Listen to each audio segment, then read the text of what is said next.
Monday Matinee presents Revenge of the Battleaxes, Part 3.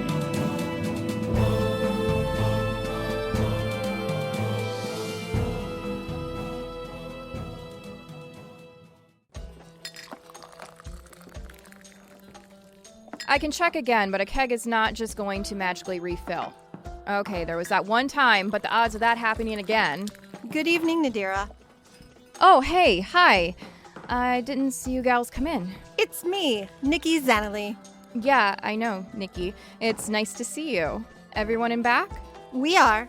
Things are a lot quieter this time. Here, too. Usually there's a dozen fights by now, but everyone is just mellow tonight. I'll get the usuals. I wanted to talk with you because it seemed you had an intense reaction last time we were here. That. Not my finest moment. I felt it had to be said, you know? What you all are doing. It's kind of insane. Yes, I suppose it is. So why are you doing it? Our quest is to find the Celestial Seven. No, I get that. But why are you doing this? I heard from Fendi about her people, so I can see why she'd have a grudge. Although, she smiles a lot for someone who's suffered so much. We all have pain. What we do with it. I've learned that sometimes that's not up to us.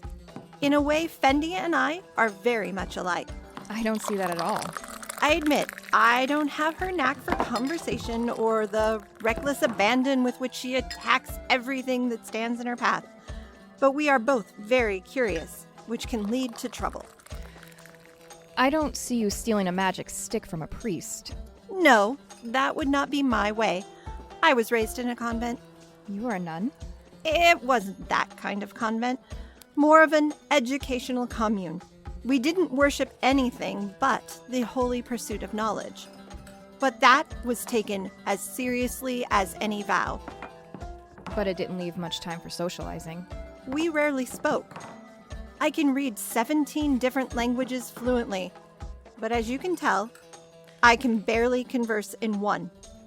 Our goal was the understanding of this world, how it works, including, and especially, the unseen arcane forces that power it. You were wizards? That would be an accurate summation. My particular area of study was celestial history.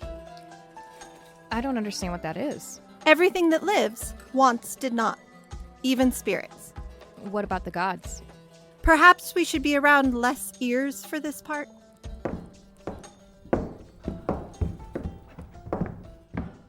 I discovered some ancient texts written on animal skins, but still legible, quite expansive and detailed for their time. And they detailed the Celestial Seven? No. In fact, they didn't mention them at all. How can that be? The first mention of those gods was about 8,000 years ago. Before that, there's nothing that even vaguely resembles them. That can't be right. Ancient intelligences, spirits of the woods and seas, their names change from culture to culture, but patterns emerge. Names change, but their essences are the same.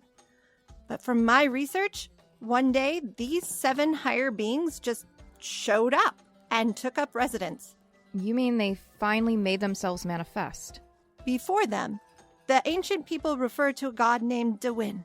He, and they call it a he, of course, seemed to be more of a contractor. He created the world, but had little interest in the beings of it.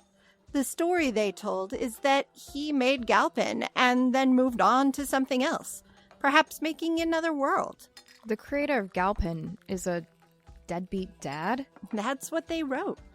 And then one day, 7 strangers moved into the house he built and laid claim to it, saying they'd been there all along. But this is all just a theory. I mean, no disrespect to your work. No, not at all. That's part of what we do. We theorize, but then we verify. That's why it was a group and not just lone researchers. It was a group? We received independent verification of our theory with gusto. That doesn't sound good. We had to schedule for provisions. Each of us had to head to town to replenish our supplies. I wasn't up in rotation, but I'd been reading so intently that my eyes were starting to cross. I traded slots with an older member and headed into town. By the time I got back, they were gone. Gone? Like they'd abandoned the place? No, not that. The monastery had been razed to the ground, completely destroyed. I'm so sorry. All those people. What a bizarre accident. Accident? Have you ever seen a place destroyed by divine action? It's quite distinct. In this case, it was Mbe. He uses explosions and fireballs, real showy stuff, and they linger. Sometimes for days. The explosions will just keep resetting in bright colors over and over again. It makes any chance of rescue impossible. Oh, that's awful. I've reasoned it's like the gods' way of signing their work, like a seal of a craftsman. And your friends? I'm the sole survivor.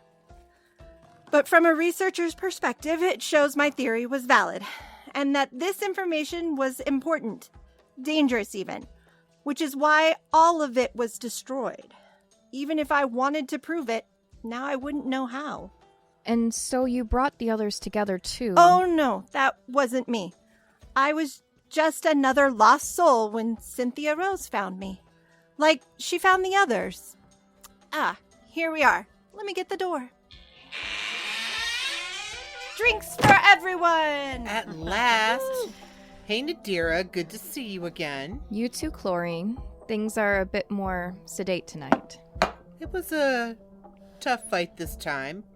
We're all exhausted and hurting. It took all the energy I could harness from the universe just to make us well enough to travel. You mean you used all your healing spells until you were deplenished? What I do are not spells. They're gifts from the ethereal realms that travel through me. Yes, and we call them spells. You call them spells. Girls, please. I can't take it tonight. Sorry, Cynthia. My spiritual energy is depleted. It makes a girl irritable. My apologies. Maybe this will help you. Drink up. Oh, hello, Fendi. Did you lose your tail? Most of it, yeah. Don't worry, it'll grow back. Eventually. I'm just hideously ugly while that happens. You still look beautiful. Singed, but pretty. Maybe to you, but if another cat kind sees me, I'll never hear the end of it. Stupid fireball. Fireball? Who was it you went up against this time? The forces of the god of combat, Mbe. Mbe? But isn't he the one that killed Nikki's people? She told you that? Wow. How much drink did you give her? She never tells that story. None. We just started talking. Well, don't mention it. When she first joined up, she'd barely speak to anyone, and then only the facts and figures she knew. It was months before I even discovered she had a personality. So you weren't the first person to join up either? Nope. They were sadly lacking in the smooth and suave category, so I helped balance the party out.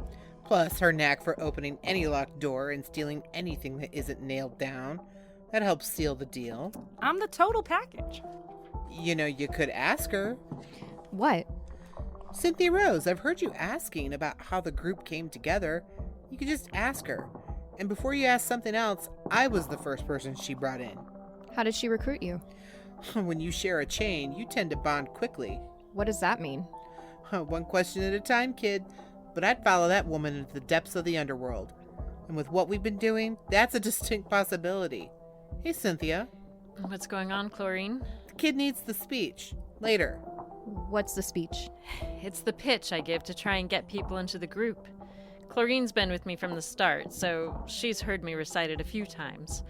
But I'm not going to say it. Why? Because I'm not trying to recruit you. We're always happy to come back here and spend our ill-gotten gains, but you don't want any part of this. What makes you think that? Sorry, but are you not the same girl who was preaching to me about the benevolence of the gods just a week ago? Yeah, that was me. What we're doing, to say that it isn't popular, is an understatement.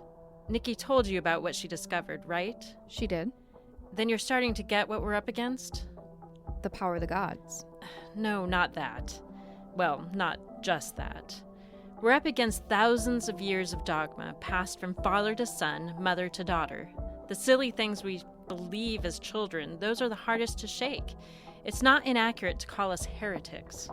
But why kill the gods? Even if Nikki is right, that they came later, They've been here for generations, passing on their virtue, guiding our destinies. That's a theory. What's yours? When has an invasion ever been benevolent? They are here for something.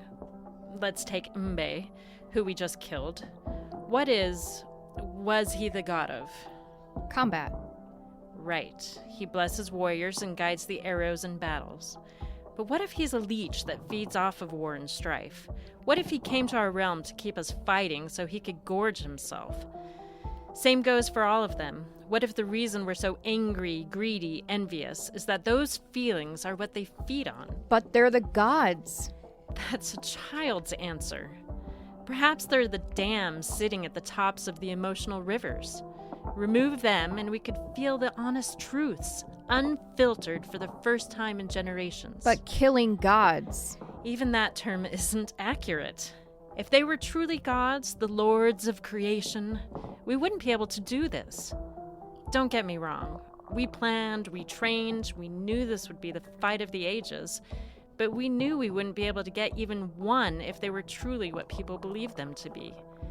But we did it, which shows they are not infallible. But how did you ever learn to kill a god? Chlorine figured that out. You can ask her. All right, I will. But how did you convince them that you were going to win this war? What do you mean, win? That you'd succeed in your quest. Oh, I didn't. What do you mean? I'm actually amazed we got this far.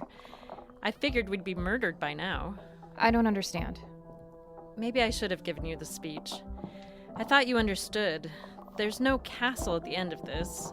No ascension onto godhood. We're not trying to steal their power. This ends in a bloody stain in a darkened dungeon, or a rotting skeleton that another adventurer will loot. So you expect... I expect to die. For all 5 of us to perish. And they know it too. See, we like you, Nadira, but not enough for you to get murdered with the rest of us. And given how these 7 can be such vindictive pricks, death would be the happiest of endings. But every time you come in... We celebrate that we're not dead yet. So drink up, girl, because neither are you.